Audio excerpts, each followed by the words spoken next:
Hello, this is MusicTechHelpGuy, and welcome to episode 72 of my Logic Pro 10 video tutorial series. In this episode, we're going to continue mixing our song, Living on the Run, which is available for purchase if you want to practice mixing in the video description below. In this video, we're going to talk about the Delay Designer plugin, which is a really awesome tap plugin, or a tap delay plugin. But before I pull that out, let me just show you what we're going to add the delay to. I want to add the delay to our lead guitar parts that are in the chorus. So let me just play these by themselves for you.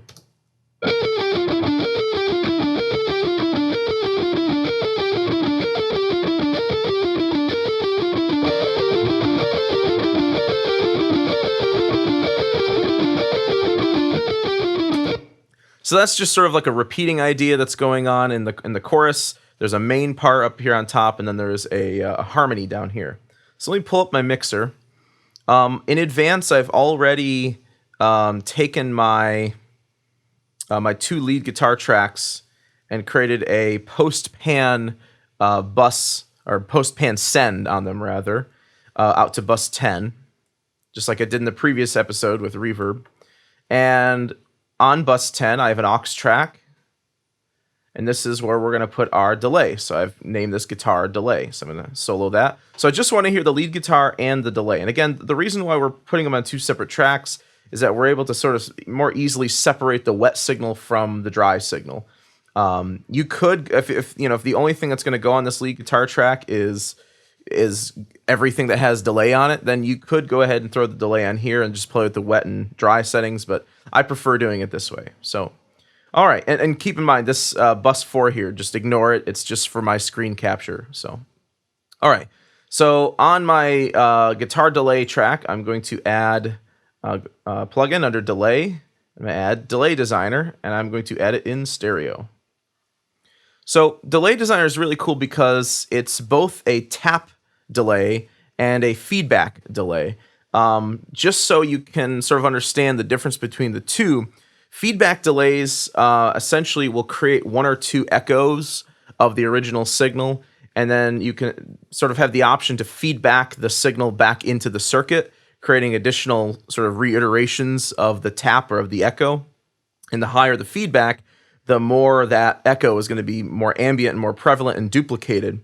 The only downside of feedback delays is if the feedback on an echo is too high, you'll end up with something that just sort of goes out of control into just noise, Sometimes you can use it as a musical effect. Other times it ends up being too much.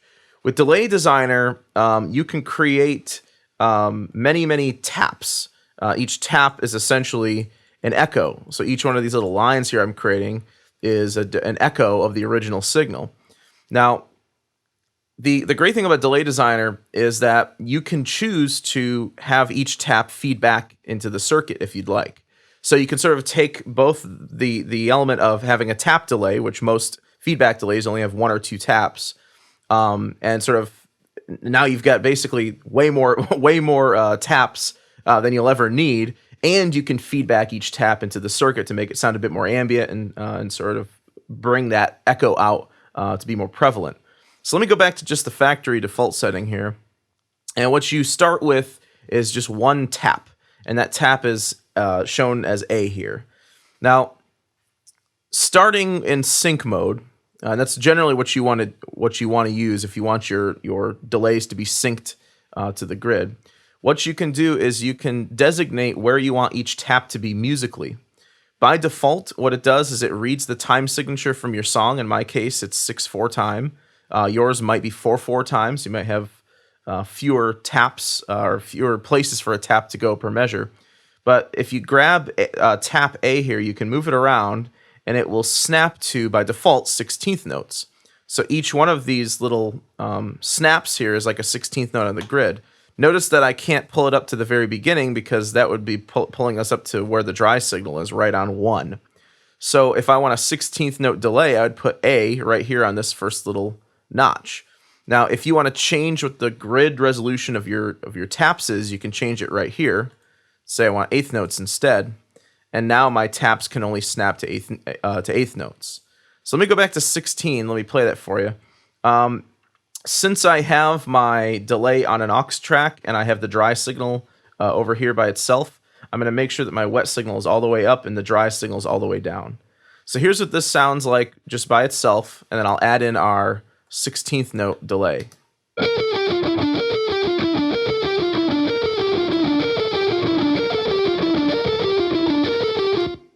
So we've got just a real fast sort of slapback delay.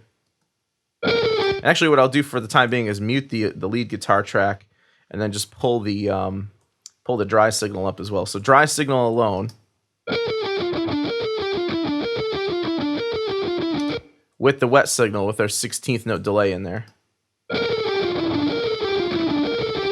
Now that slapback is just a bit too much. Maybe I want to hear a bit more space. Well, let's try an 8th note. Let's scoot this tap over one.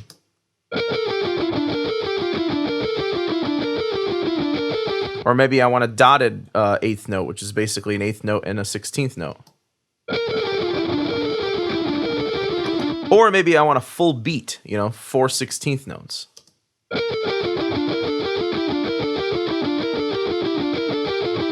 I really like the way that one sounds more than the others, so let's go with that one. The other thing I'll do is I'm going to create more taps. So the way you can create more taps first is we can use this little area up here, this little sort of universe view, to grab, pull up or down to zoom in or zoom out. And if you want to auto zoom, to just zoom in on the taps that you have, you click here on auto zoom, and it just zooms to fit those in the window. So let me zoom out a bit. Let's make some quarter note delays. So I'm going to change my grid to a quarter note. I'm going to create a tap here and a tap here. And by the way, you just click down here, you'll see a little pencil show up, and it creates a new tap. Now, for delays, you typically don't want your echoes to be the same volume as the dry signal because that, well, sounds more like a slapback or a repeating note rather than a delay.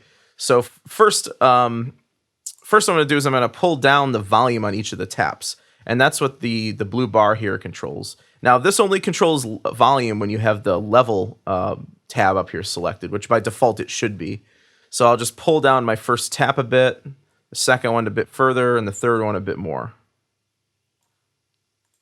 The other thing you can do is if you want to sort of temporarily mute a tap, you can click on this little circle up here on top. It's more of like a little O shape, but this little button here at the top of the tap, and you can mute that tap temporarily to see what it sounds like with and without it. And by the way, what we're going to find is there's many different layers to this. Whatever parameter is controlled up here on this button is shown over here on the left. So with resonance, it happens to be slope. For level, what we were on before, it happens to be the mute parameter. So let's listen to this now.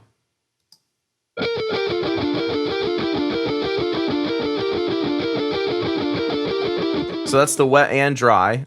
Let me pull the dry down.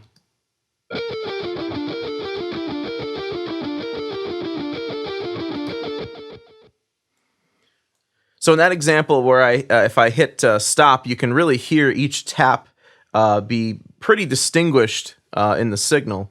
If I want to make this a bit more ambient, what I can do is turn on a feedback delay. Basically, this feeds back the signal of each tap or certain taps back into the circuit to extend the amount of delay we have from each tap. So the way you do that is turn on feedback right here. You can adjust the feedback amount right here, and then you can choose which taps you want to go into the feedback loop.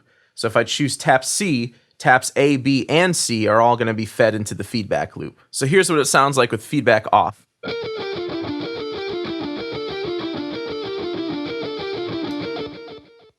And here's feedback on.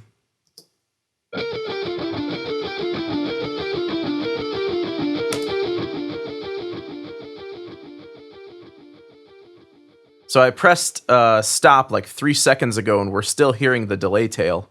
So the feedback loop controls the amount of delay for each tap. However, you can't control the feedback individually for each tap.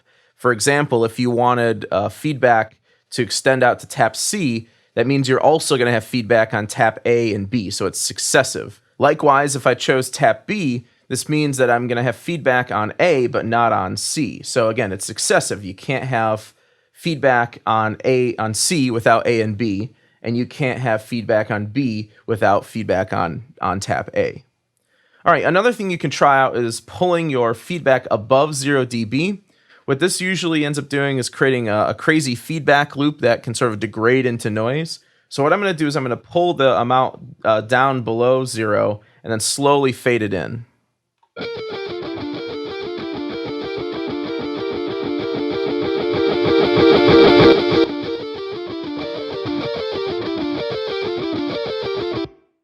Yeah, let me try that one more time.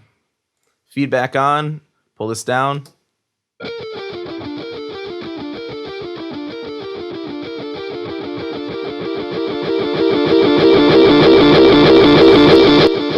So you can see what happens there when I have the feedback on. It basically just keeps feeding back into the circuit, and it won't stop unless you turn the feedback button off. So you want, unless you're trying to use that as some sort of like a musical effect, you want to be careful to make sure that you pull the tap amount below 0. All right. So I like that the way it is. Let's move on to the next tab here. So for each tap, you can not only control the level of the tap, you can also control the cutoff frequency, the resonance, the transposition, and the pan of each tap. So let's start off with the, I'm going to pull the dry signal all the way down, just so we're hearing just the delayed signal. Go to cutoff. For each tap, you're going to get a cutoff slider. If you grab it from the top and pull down, you're applying a low pass filter on each tap, which is cutting the highs, allowing the lows. And if you pull from the bottom up, you're applying a high pass filter to each tap. So we're cutting the lows, allowing the highs. So what I like to do is I like to sort of band pass the each tap like this. And I don't want them to all be the same. I sort of like to put them in different places just to get a bit more dynamics out of them. There we go. And and by the way, the top button here basically just turns the filter on or off for each tap. All right, so resonance. We can also apply resonance to each of our taps. So the resonance basically is a boost before the cutoff frequency, and the resonance here doesn't have two sides to it like the cutoff did. The resonance, we're basically applying a boost to the cutoff frequency of the low pass filter, not the high pass filter. So you can pull this up and you'll get a bit more bitiness out of it. And by the way, I never played what this sounds like with cutoff. Let me just play that for you.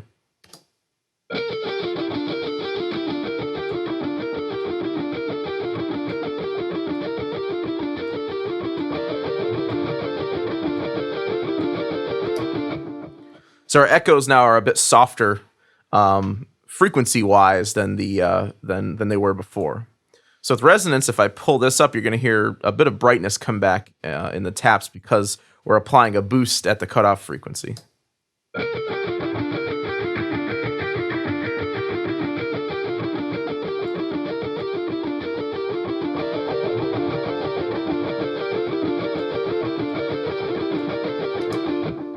I'll just use a touch of that. The transpose tab allows us to pull up or pull down. Oh, actually, going back to the resonance tab real quick, the button on top controls the slope of the resonance. So if you want a 12 dB or 6 dB slope, that's what that controls. Okay, transpose. Transpose basically allows you to transpose each tap up or down in semitones. So let's say for some reason I wanted to create some sort of a weird warped delay. I could make one tap go up 12 semitones, which is all the way up. That's one octave. And maybe down, I don't know, 7 semitones. It's down a perfect fifth. So when you play this back, now we're going to get taps that are actually transposed differently than the original tap.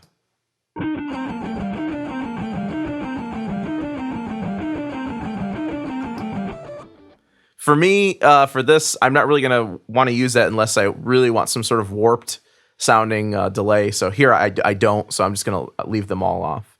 And here the button on top basically turns on whether or not we're controlling it, whether or not we're pitching the delay. So pan's really cool too, because now what we can do is we can sort of tell each tap where we want it to be in the stereo field. So let's say I want my first tap to be mostly center, my second tap to be a bit to the left, and my third tap I want to be a bit to the right. We can control that. So that's really cool. And that's pretty much it. The only other thing that we can do is going to wipe out everything we have here. So let me just save this settings. Let's say save as, and I'll just call this guitar delay. There we go. And let me hear what it sounds like with the wet all the way up. I'm going to go ahead and bring in my lead guitar signal as well.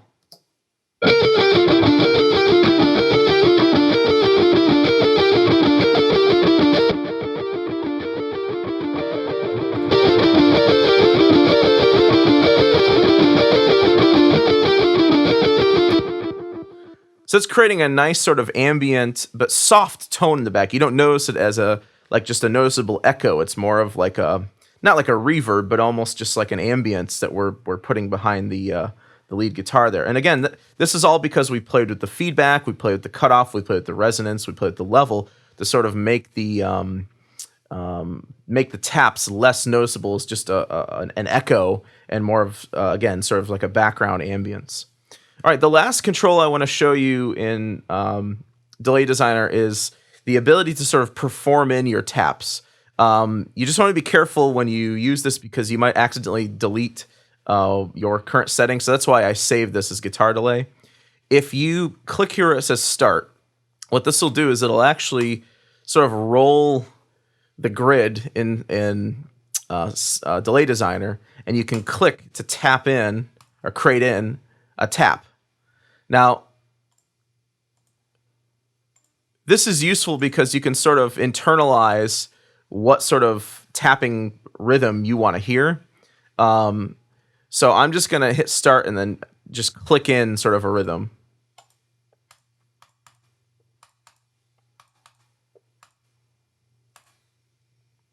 When you're all done tapping in taps, you hit last tap, and it'll add that as the last tap of the echo. The other thing you can do is you can hold command while you're in this area, and you get this little pencil tool, and I can sort of create a volume curve out of these if I want. I could do the same thing for resonance. I can do the same thing for cutoff. There you go. We just sort of, and you can just draw them in, so you can just click to set the settings where you want them. Same thing for pan.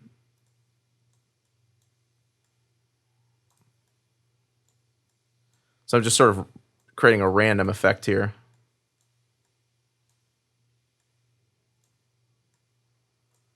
There we go. And so now we've got this really warped sounding delay. Let's see what it sounds like.